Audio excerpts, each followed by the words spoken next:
Hello, my name is Kashibaya. Welcome to these forbidden fruits or these noetic nectars or what have you.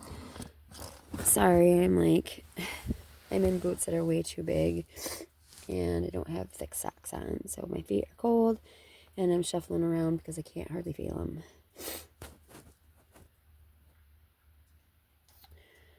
I know there's so much information coming in here right now. What I wanted to say is a lot of the ancient traditions were passed down, from, my mouth to God's ears, basically. It was passed on from mothers telling their children fairy tales or myths, or from men around campfire, the elders speaking. In some tribes, the elders were women, whatever. It doesn't, regardless. The fact of the matter is, it was spoken as fairy tales, but also as warnings, and just this is who our people were, basically. This is knowledge that you need to continue to carry forth through in life. And then when there were people of knowledge that came through onto our planet, or even just like people trying to continue the history of the people and also give knowledge as to how to connect with God, to speak with God, because a lot of that tradition was squelched due to very brutal force on earth. They basically, and there's pictures of it all over Egypt, they carried what you call pocketbooks, because a lot of people didn't trust, well, what you would call deities, gods, or aliens, angels, what have you, in some of the world, because people have come in under the guise of, I am a, prophet, I am a angel, fear not, they looked like men, but they had a different color skin, or they looked like men, and yet not so much. And so they carried around pocketbooks. Well, then people started not being able to trust so much the pocketbooks, the Bible, the fairy tales that people found in books, the myths, the legends, So then it had to become, again, word of mouth.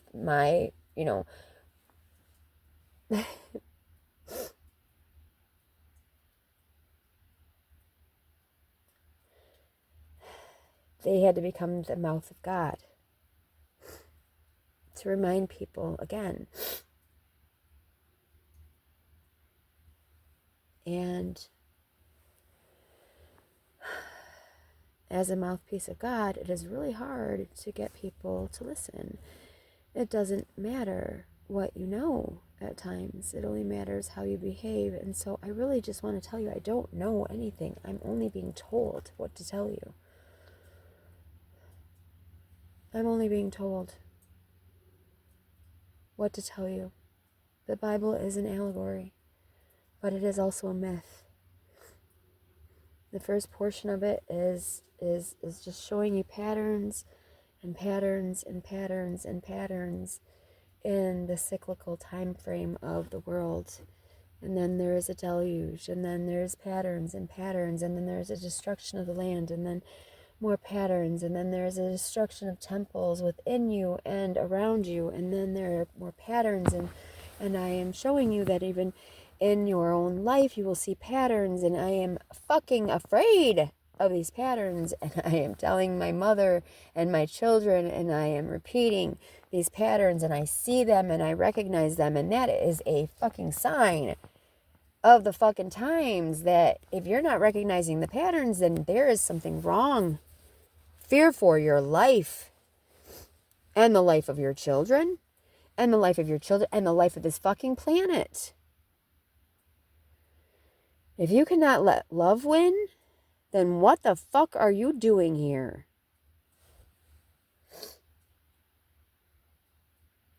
And I digress. I want to back up and back out of this conversation. I want to pretend like it never happened. I want to pretend like I don't have to say these things out loud. I want to pretend like this is just your friendly neighborhood Spider-Man reminding you that I'm really Peter Parker. I'm just a fucking regular schmegular guy that works at a fucking newspaper, and I just take pictures of myself flying through the fucking air. And please don't ever find out that I have I was bit by a fucking spider.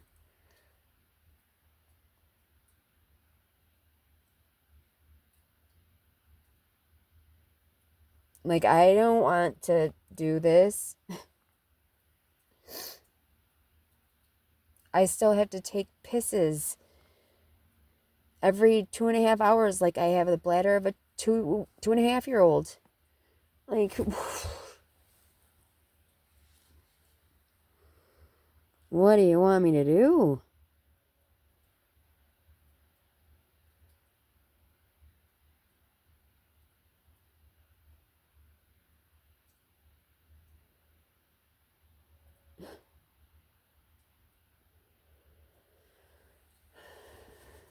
This is not fun by any means necessary. By any means necessary. By any means of the imagination, this is not fun. Going through hell just so you can experience hell, just so you can express what fucking horrific cyclical generational patterns look like, so that maybe someone will learn how to avoid them.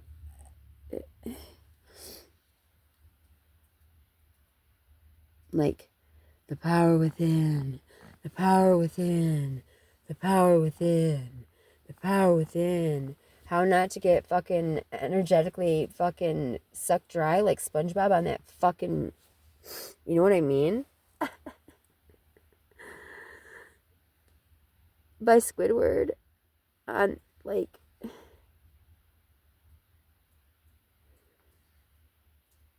oh man. SpongeBob wasn't like the most awesome freaking show to let your kids watch, but it wasn't the worst, you know? Mamba? I don't know. The thicket, Bambi. Run! The thicket! His mom dies within the first 5 minutes of that movie. It's a family movie. Just.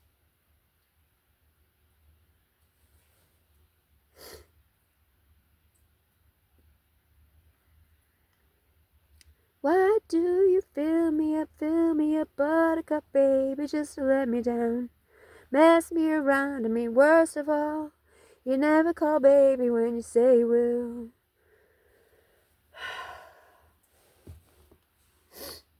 Don't. No lip service. Don't gas me up. Don't gas me up.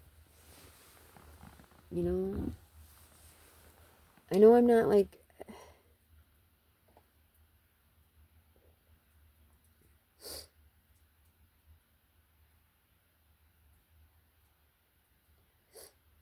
I want to move on in my life, and I want to be able to kick things into high gear and get shit accomplished, but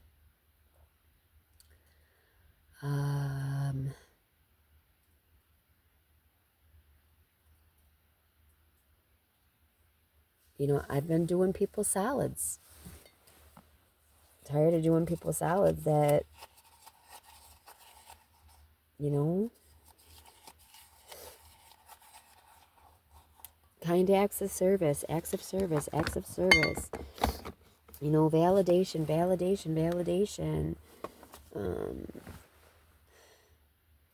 You know, just,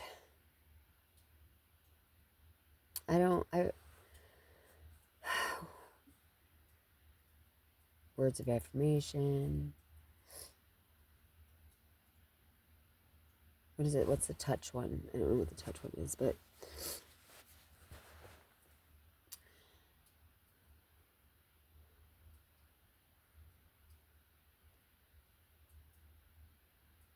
and then where there's attention, like with the quality time. If you want quality time, I can't go in your bedroom to spend quality time with you. Like, especially when you tell me that you don't want me in your bedroom. What love language do you want to use?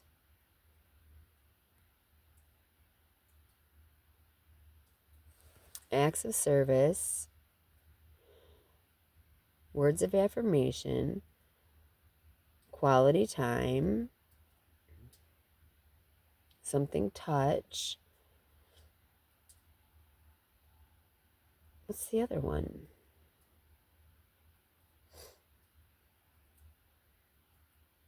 It's 5 love languages. I mean, I guess that may be the one that I'm missing. Whatever one I'm missing.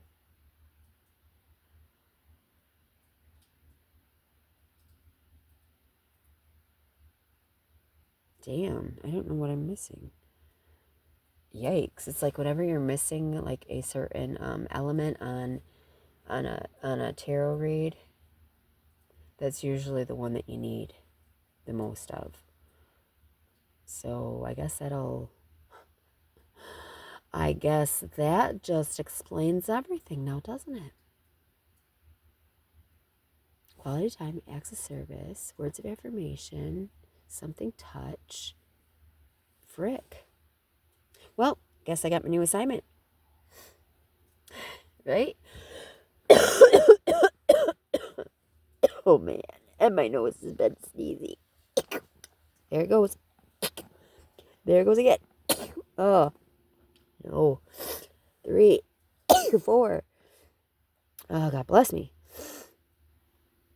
May the umbrella god of rainbow umbrella god of love, kindness, and truth, generosity, and patience, and all the good words bless you on this holiday season, in this holiday season, during this holiday season, for the holiday season, and well beyond. This reading is timeless. This isn't a reading. This message, I'm going to go with it's timeless. But, we are speaking of a certain frame of reference, in which case, dimensional timeline that we're dealing with, wherein generational karma is coming back into the pattern of, Charles Dickens, where there's, workhouses and what does he call them? What are the workhouses? Are there no something? Are there prisons? Yeah, I mean the prison overcrowding isn't so bad, but there's William Donahue is on YouTube right now, and it says that it was uploaded in 2012. But he did some of these talks all the way back in like 1992, 1982. Like he was doing it for like 10 years, 10 to 15 years, I think. And before that, he was an evangelist, like an actual evangelist, where he was a figure in the church, like an actual evangelist church. So, anywho, I'm going to let you go. I'm going to tell you that I love you so, so, so much. I love you to infinity and beyond, to the moon and back. I love you, infinity lemon scots that are the shape of the sun, that it goes around and around, and why we have the winter solstice being the 3-day crucifixion and resurrection and birth and death of Jesus, who was only a man, but I'm talking about the Christ Jesus, the Christos. I love you. I love you, love you, love you a long, long time. All the infinities and beyonds that, to the moon and back, around that Oort cloud, and sucked into a black hole of infinity. Yeah, infinity is my word. That's the word, turd. Talk to you later. Bye.